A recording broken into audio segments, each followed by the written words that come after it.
O Se você salão da clicou nesse casa de vídeo, Santo Elígio não se esqueça de se estava inscrever mais no canal silencioso do e que de clicar no costume. sininho, As tá bom? tapeçarias que contavam as glórias da linhagem Limoin pareciam pesar ainda mais nas paredes, como se observassem com desaprovação o que ali se desenrolava. Centro, sentada ereta, em uma cadeira de madeira escura, com os pulsos repousando no colo e o queixo levemente elevado, estava a Condessa Eugênie de Limoin. Tinha 27 anos. Idade tardia demais para uma mulher de sua estirpe ainda. Não está casada, mas Eugênie sempre fora teimosa. Seu rosto, fino e aristocrático, mantenha-se impassível diante dos olhares acusadores. O vestido de brocado atumarinho que usava era caro, embora desatualizado. Seus olhos, de um verde frio e profundo, fitavam um ponto qualquer da tapeçaria com altivez.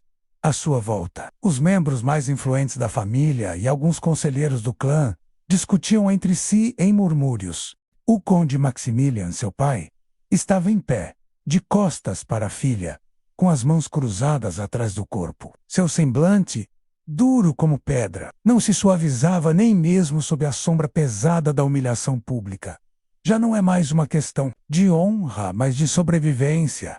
Menos, disse ele, virando-se. Sua voz cortou o ar como lâmina. Esta mulher, que carrega nosso nome, recusou 4 pretendentes, envergonhou o Visconde de Auxerre ao recusar-se a acompanhá-lo ao altar, e agora desafiou os estatutos da família ao questionar a autoridade dos nossos investimentos no porto de Artois.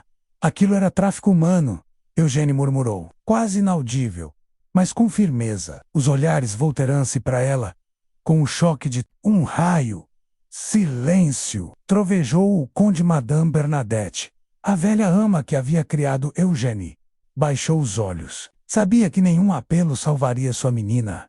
Agora, ela será punida, continuou o conde, não pela violência, que não convém à nossa linhagem, mas pelo destino mais humilhante para alguém com seu sangue cira entregue, como posse a um escravo. Um murmúrio percorreu a sala. Não!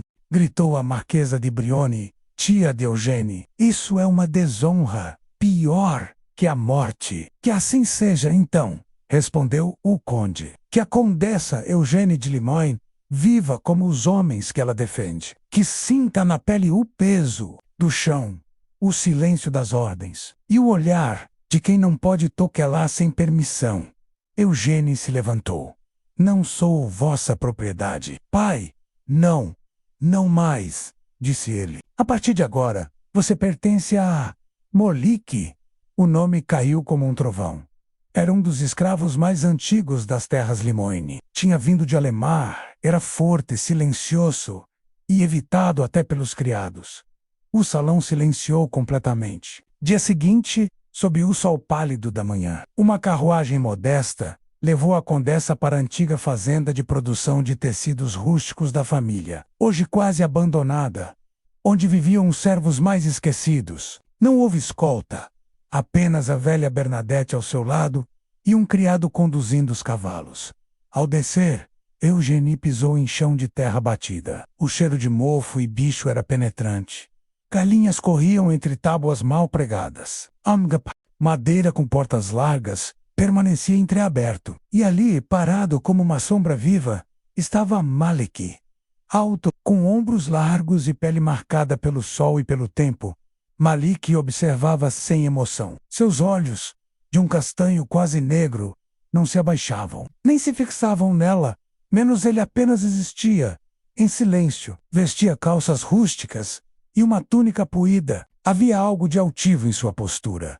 Apesar da simplicidade, Eugênie apertou os punhos, tentando não demonstrar o quanto aquela presença lhe provocava desconforto. Bernadette foi recebida por uma mulher idosa do lugar, que a levou para um quarto separado.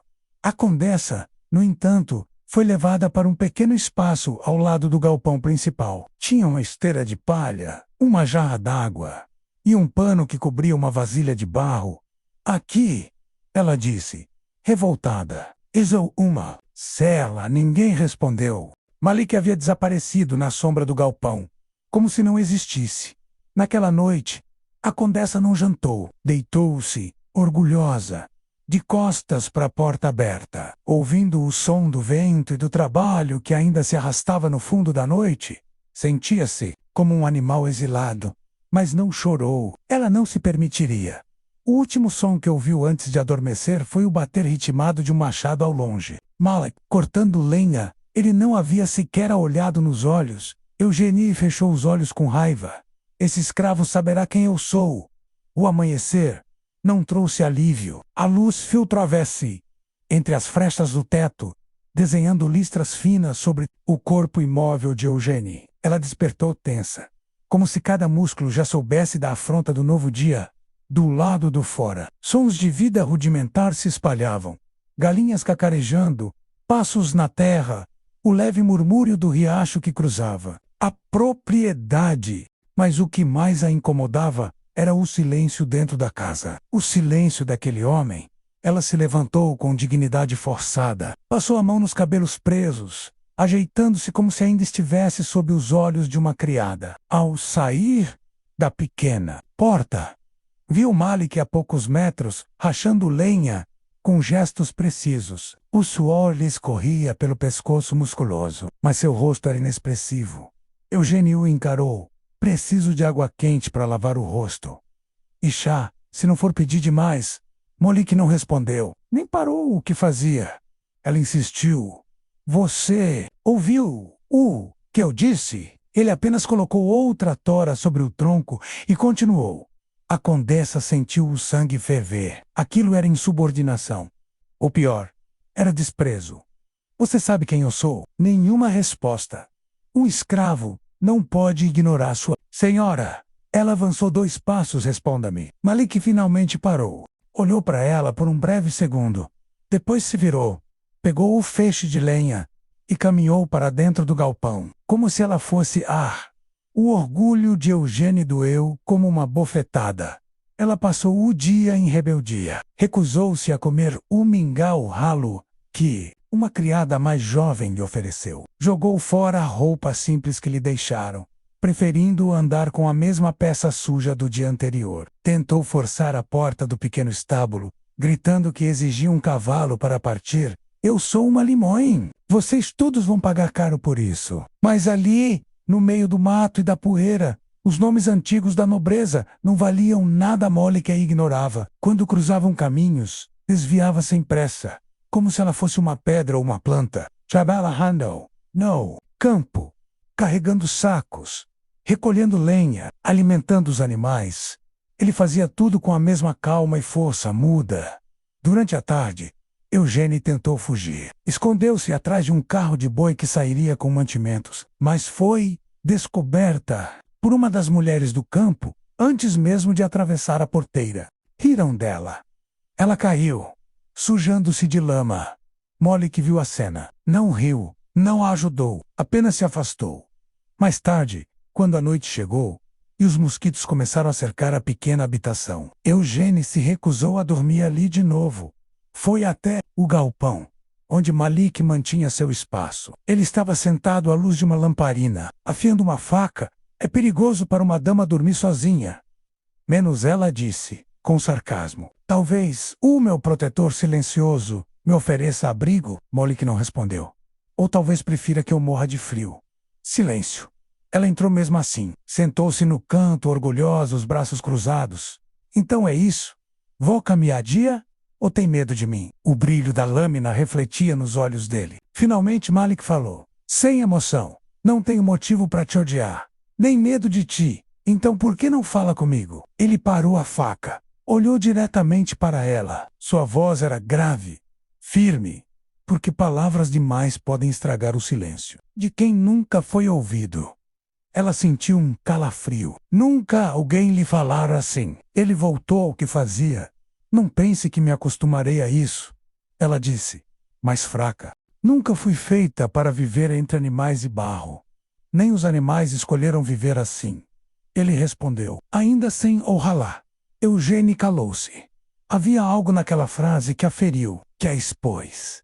Quando o sono venceu, ela se encolheu sobre um monte de feno, a poucos metros dele.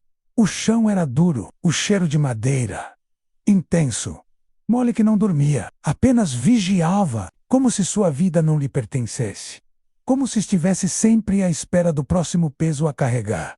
Ela sonhou com salões de baile, com a juventude desperdiçada, e ao acordar, encontrou um pano rústico cobrindo suas pernas. Um gesto simples, mas não dela, dele.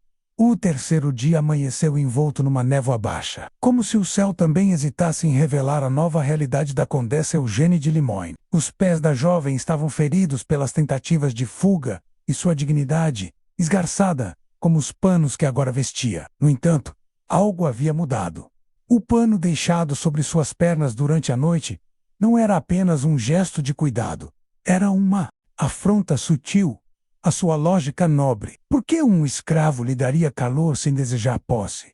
Por que não a tocava? Por que não implorava perdão ou demonstrava rancor? Eugênie passou a observá-lo. Nos dias seguintes, fingia ler um livro velho encontrado num baú esquecido, mas espiava Molique por entre as páginas. Estudava seus movimentos. Ele nunca descansava. Pela manhã, lavava os panos da cozinha no riacho com a força de um boi. À tarde, consertava ferramentas com precisão quase artística. À noite, alimentava os animais e limpava o galpão como se não fosse seu dever, mas seu templo. Ela começou a notar detalhes, a forma como ele apertava os olhos contra o sol, como os músculos em seus braços se contraíam quando erguia pesos, como caminhava com o passo certo de quem sabe onde pisa, a forma como falava pouco, mas escutava. Tudo. Era um homem inteiro. E isso a confundia. Foi a febre que a derrubou. Talvez a má alimentação, o esforço físico inesperado, o frio das noites. Uma tarde, enquanto tentava lavar suas roupas no riacho como vira Molique fazer, Eugênie escorregou na lama. Caiu sentada dentro da água rasa. Riu, num misto de desespero e ironia. Ao tentar se levantar, suas pernas falharam. Desmaiou. Quando abriu os olhos, estava deitada sobre feno limpo. A lamparina iluminava o teto de madeira com tremores suaves. Havia um pano úmido sobre sua testa, e alguém murmurava um canto baixo, antigo, numa língua que ela não entendia. Era Molique. Estava sentado ao lado, com um recipiente de barro, molhando o pano e mantendo-a resfriada. Você não deveria, ela tentou falar. Ele colocou um dedo sobre os próprios lábios. Pediu silêncio. Descansa. A febre durou 2 dias. Nesse tempo, Molique cuidou dela como um monge menos com paciência, delicadeza e absoluto respeito. Alimentou-a com caldo ralo. Limpou suas mãos com um pano úmido. Protegeu-a da luz. Nunca tocava seu corpo diretamente, mas seus gestos eram tão próximos que Eugênie sentia como se fossem carícias invisíveis. Na madrugada do segundo dia, já recuperando a lucidez, ela abriu os olhos e o viu dormindo sentado, com a cabeça tambada para a frente, ainda ao lado dela. Pela primeira vez, não o viu como um servo, viu como homem. Foi nessa noite que algo dentro dela se partiu. Não uma quebra ruidosa, mas um estalo interno. Como a madeira seca cedendo ao tempo, ela percebeu, com pavor e fascínio, que sua repulsa havia se tornado gratidão, e que a gratidão era mais perigosa que o desprezo. No dia seguinte, ela caminhou até o riacho por conta própria, ainda fraca, mas decidida. Molique estava lá, lavando suas ferramentas. Por que me ajudou? Ela perguntou. Ele não respondeu. Eu teria feito pouco de você. Se fosse o contrário, eu estaria arredo. Teria ordenado que te deixassem apodrecer, Molique. Enfiou a faca na água para limpá-la e respondeu, sem emoção. Por isso você está aqui. Eugênie apertou os lábios. Queria odiá-lo, mas era impossível. Ela se sentou à beira do riacho. Quando foi que te quebraram? Molique olhou por um momento. Nunca me quebraram menos, disse ele. Apenas me calaram. Ela sentiu. Em silêncio. Pela primeira vez, sentiu que tinha algo a aprender com alguém abaixo dela. Naquela noite, ao deitar-se no feno, Eugênie viu algo estranho. Molique, ao entrar no galpão, trouxe consigo 2 pedaços de pão que havia escondido no bolso. Partiu-os ao meio e deixou uma metade ao lado dela, sem dizer uma palavra. Ela olhou o pão. Estava quente e, com lágrimas nos olhos, mordeu devagar. Pela primeira vez, sentiu o sabor da dignidade partilhada. O verão começava a invadir a fazenda, com tardes longas e noites carregadas de sons. O calor tornava os corpos mais lentos, o suor mais presente e os silêncios mais densos. A convivência entre Eugênie e Molick, antes forçada e dolorosa, agora se tornava uma dança silenciosa, um ritual de gestos partilhados. Eugênie já não recusava as tarefas. Ao contrário, observava como ele fazia e o imitava. Lavava panos, varria o galpão, alimentava os animais. No início, o fazia com timidez, olhando de soslaio. Depois, com atenção. Um dia, ela ergueu um balde cheio de água, com dificuldade, e ele se aproximou por trás, segurando a alça junto com ela. Suas mãos se tocaram. Foi rápido, prático, mas algo dentro dela estremeceu. Pode deixar, eu consigo, ela disse, mesmo sabendo que não conseguia. Malick apenas assentiu e recuou. Seus olhos não eram duros, eram pacientes. A intimidade começou a nascer no que não se dizia. Ela passou a perguntar coisas pequenas sobre como ele afiava facas, como sabia prever a chuva, como trançava os cestos. Ele respondia com poucas palavras. Às vezes apenas mostrava com as mãos, um gesto, um nó, um olhar. Certa tarde, ao limpar uma ferida no braço dele, um arranhão profundo feito por arame farpado, Eugênie viu-se, ajoelhada, passando ervas, com os dedos sobre sua pele. Ele permaneceu imóvel, permitindo, mas sem se aproveitar. Ela se surpreendeu com a própria delicadeza. Por que você nunca me toca? Ela perguntou. De súbito, sem pensar. Malick ergueu os olhos para ela. Ficou em silêncio por alguns segundos. Porque você ainda não se tocou, respondeu, voltando a olhar para o chão. Ela ficou sem reação. Sentiu-se nua, desarmada. Naquela noite, a luz da lamparina os desenhou no escuro. Ela estava sentada, no canto do galpão, costurando um pano rasgado. Algo que antes consideraria degradante. Malick moldava madeira, entalhando com a lâmina um pequeno objeto que ela não conseguia ver. O que é isso? Perguntou. Ele não respondeu. Tá me ignorando de novo? Estou ouvindo. Ela sorriu. Estava se acostumando com aquele jeito. Tu me degaú? Que está fazendo? Ele virou o objeto e o mostrou. Era uma pequena escultura de madeira. Representava uma mulher de pé, com a cabeça erguida. Tinha os braços abertos e os olhos fechados. Eugênie reconheceu-se ali. Mesmo Sim, traços exatos. Era ela. Isso é, sou eu, Malick. Não respondeu. Apenas deixou a escultura ao lado dela e voltou a entalhar outro pedaço de madeira, como se não tivesse feito nada de especial. Naquela noite, ela sentou-se ao lado dele, pela primeira vez, sem palavras, sem necessidade de ser olhada, apenas ficou ali. O calor era intenso, mas não era incômodo. Havia algo no ar. Uma promessa contida, um desejo reprimido, uma ternura não dita. Ela não ousou tocá-lo. Ele não a tocou, mas estavam próximos. O bastante para partilharem o mesmo silêncio. Eugênie, filha do orgulho, dormiu ao lado de um escravo e não sentiu vergonha. Sentiu paz. Era outono quando os cavalos dos Limoin cortaram o barro seco da estrada e surgiram à distância, levantando poeira. A notícia de que a condessa vivia entre os servos, trabalhando como uma igual. Havia chegado aos salões dourados da capital por meio de cartas maliciosas e rumores inflamados. O conde Maximilian, tomado por vergonha e fúria, decidiu ver com os próprios olhos o que se dizia ser uma degeneração imperdoável. Eugênie estava ajoelhada junto ao solo, colhendo raízes com as mãos sujas, quando ouviu o tropel. Levanta-se, instantivamente. O coração disparado. Molick também ouviu, mas não largou o machado. Apenas endireitou o corpo e ficou em silêncio. A carruagem se abriu e de dentro desceu o pai de Eugênie, com os olhos faiscando como brasas. A Sula vinham 2 homens armados e o Visconde de Alzerre, o último pretendente recusado.